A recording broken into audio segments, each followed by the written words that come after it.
Hi everyone and welcome back to my channel. This video I'd like to show you a warm-up for your bow arm.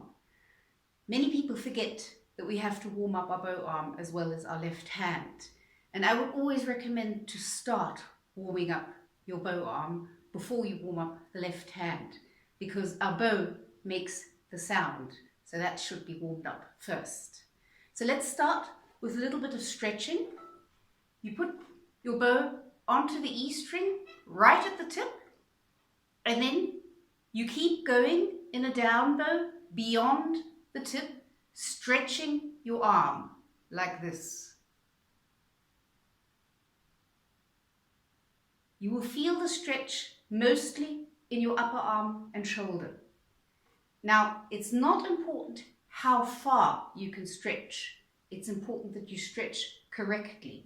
Remember, we don't want to bow backwards, so we need to bow forward, bringing the arm out of the shoulder in this direction. So you will feel the stretch in your upper arm and in your shoulder mostly. So you do this on the E string. Just keep going in a down bow as if the bow is longer until you feel the stretch. Hold it. Don't forget to breathe and release. You put the bow back down on the string and relax your arm and hand. Then you do the same thing on the A string. Move your bow over to A string position and keep going as if you have a longer bow, bringing the arm out of the shoulder. Hold the stretch, breathe into it deeply and release. Put the bow on the string, give the bow's weight to the string and relax your arm. Same thing on the D string, bow into D string position, down bow as if your bow is longer, bringing the arm out of the shoulder, stretching forward, hold it, breathe into the stretch. It should feel warm and comfortable, it should not hurt, and release again. And then you do the same thing on the G string. Bow into G string position, down bow as if you have a longer bow, hold the stretch. It should feel warm, breathe into it and release. Put the bow back onto the string and then hold your bow with your left hand, relax your right arm. I always like shaking it like this. Just shake it, move your shoulder up and down a little bit, drop it, and just relax your arm. The next thing we're going to do are a couple of large movements with the bow. This is excellent for bow control and excellent to bow straight. We'll start this slowly on the E string. You just place your bow at the frog, and then you move up to the tip and place your bow there. Ideally without it bouncing. So we're practicing placing the bow. And then you go back down to the frog and the tip. Again, remember we don't want to bow backwards, so you're moving forward with your hand as well as down. Place the bow and place it again. Sometimes it bounces, don't worry about it. The goal is for the bow not to bounce because we're practicing bow control, but don't worry about it too much if it bounces. You'll get the benefit anyway. And then you can speed it up a little bit.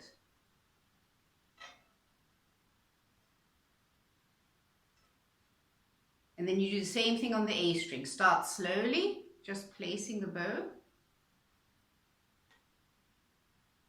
Just place it and then speed it up a little bit. Make sure you're still comfortable.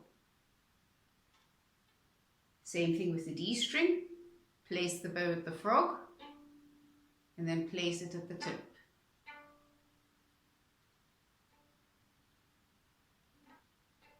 And the same thing on the G string. Start slowly.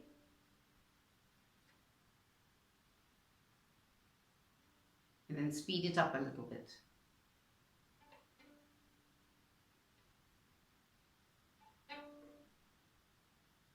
step is to place the bow and then to move rapidly to the other end of the bow and place it again.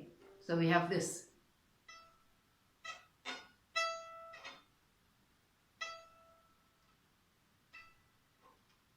So we're practicing a large movement with the hand, and we finish it with control because we still have to place slowly. Remember, the bow will bounce sometimes. The goal is for it not to bounce. So be very happy every time it doesn't bounce, but don't worry if it bounces occasionally. That's normal. Same thing on the A string. Place it slowly and then move rapidly to the tip. And then place the bow again. And then fast all the way down to the frog. And place the bow.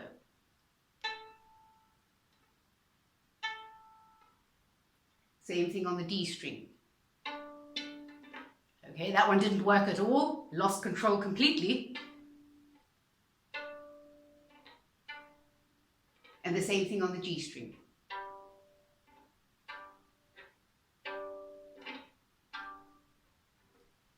The point of this is we're warming up, we're getting our arm used to large movements. This will make playing with the whole bow a lot easier, and we're combining a fast movement with control. So you're also getting a lot of control up at the tip.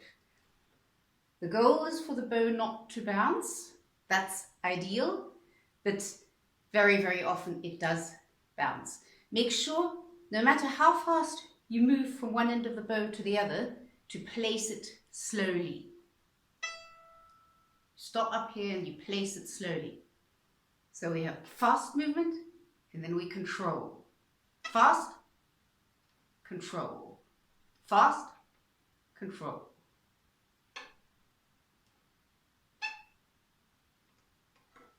This is a wonderful warm-up.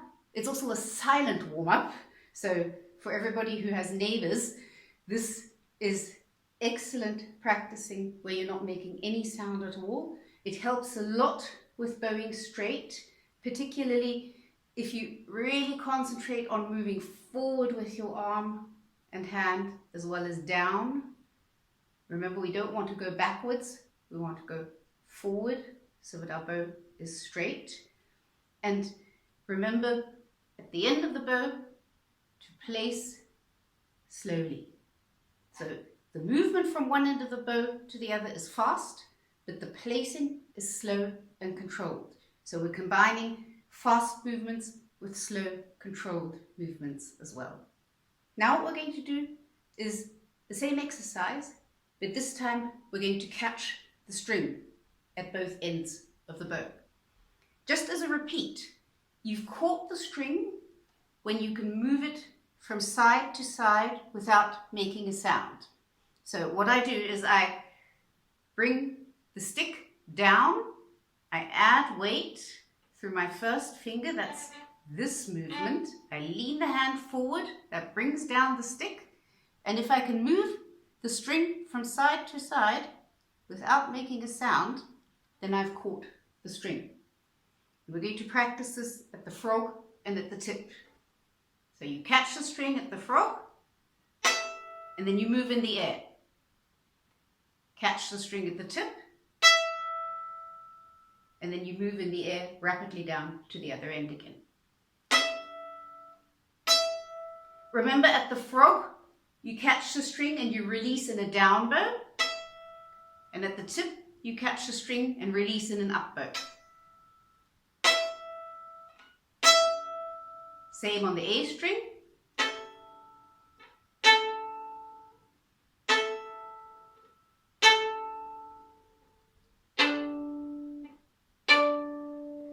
Important, in this case, when you release into the air and you continue the movement in the air.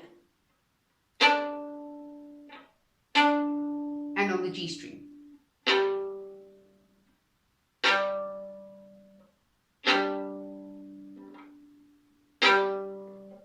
Remember, you need a lot more weight when you're catching the string at the tip than you need at the frog. And you also need a lot more weight on the lower strings, D and G string, than you need on the higher strings.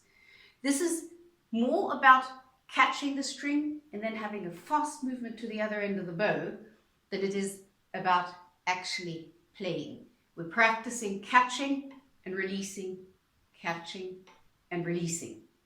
Okay, we're going to finish our warm-up with actually playing some notes. We're going to do a G major scale.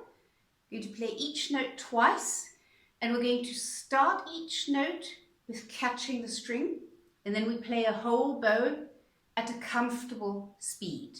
Not extremely fast, because that gets very difficult, but also not too slow. Make sure your bow speed is what you personally feel to be most comfortable, and particularly what sounds best. So listen out for the sound you're making as you're traveling along the bow.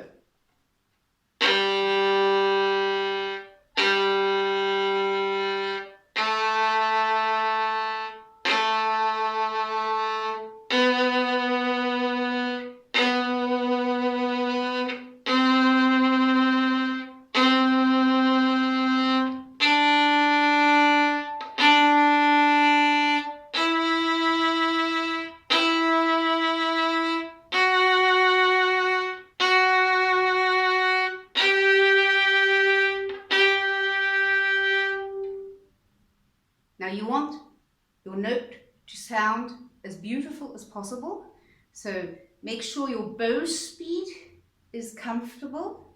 Make sure you have enough weight on the string, but not too much. You don't want to squash the sound, and allow your bow to find its own point of contact. The bow will find its own point of contact.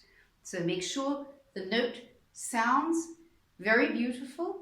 You can keep going and play another octave of that scale and back down again, and your bow arm will be nicely warmed up and you're used to playing with the whole bow, and you should be ready to go for the rest of your practicing. I hope you enjoyed this warm-up. Let me know in the comments if you have any questions, and happy practicing.